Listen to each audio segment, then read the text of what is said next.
Responda aqui para mim, com todo respeito.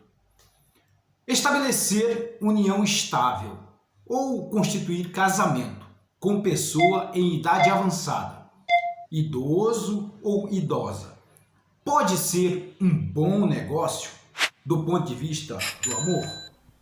Sim ou não?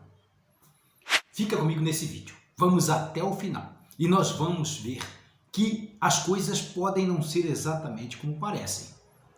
Situações podem surpreender os interessados nessa empreitada. Vamos lá.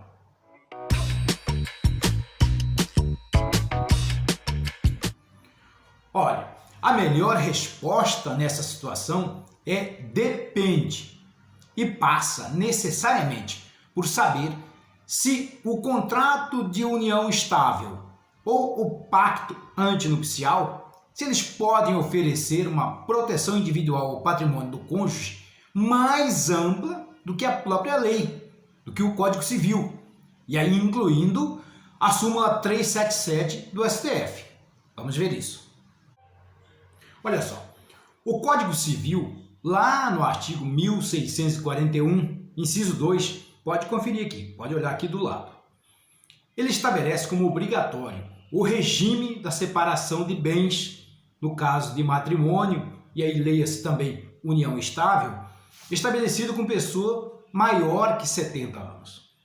Ele faz isso, o legislador pensou isso, para proteger o patrimônio do idoso em caso de vínculo estabelecido com fins estritamente econômicos e protege também o patrimônio dos herdeiros necessários no ato de sucessão. Vamos lembrar aqui também da súmula 377 do STF, uma súmula antiga, que diz lá que o patrimônio adquirido na constância da sociedade conjugal, ainda que o casamento tenha o regime da separação obrigatória de bens, eles se comunicam. Então, se foi adquirido patrimônio enquanto a sociedade era vigente, a sociedade conjugal, ele deve ser dividido entre os cônjuges no ato de separação.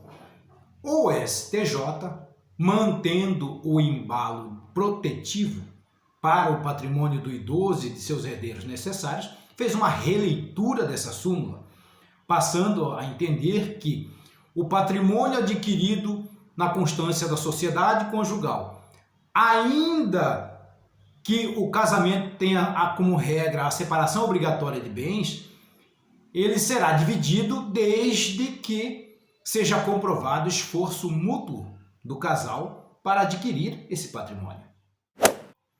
Bom, nós podemos observar aqui que a situação evoluiu bastante no sentido de proteger o patrimônio da pessoa idosa. No caso analisado aqui no presente recurso especial, envolve aí os interesses conjugais de um idoso com 77 anos, à época em que celebrou a escritura pública de união estável com a sua convivente, com a sua companheira. E por livre e espontânea vontade, os conviventes, além da proteção legal, porque a separação seria obrigatória em razão da lei, do Código Civil, já vimos isso, eles pactuaram livremente que a escritura pública teria uma proteção ainda maior do que a própria lei, que o próprio Código Civil, afastando, inclusive, o teor da súmula 377 do STF. E, nesse caso, não haveria e não houve comunicação patrimonial, nem mesmo do que tiver sido adquirido, do que foi adquirido, eventualmente se isso ocorreu, durante a sociedade conjugal, durante o casamento, durante a união estável. Nada se comunica nesse caso, nem no ato de separação, nem no ato de sucessão. O idoso veio a falecer e a companheira não herdou nada. Nada absolutamente. Ela não recebeu nenhum quinhão de herança. Notamos aqui, mais uma vez, que a dinâmica jurídica e das decisões judiciais, elas tendem a acompanhar naturalmente a dinâmica da vida social. Eu peço que deixe o seu comentário aqui embaixo.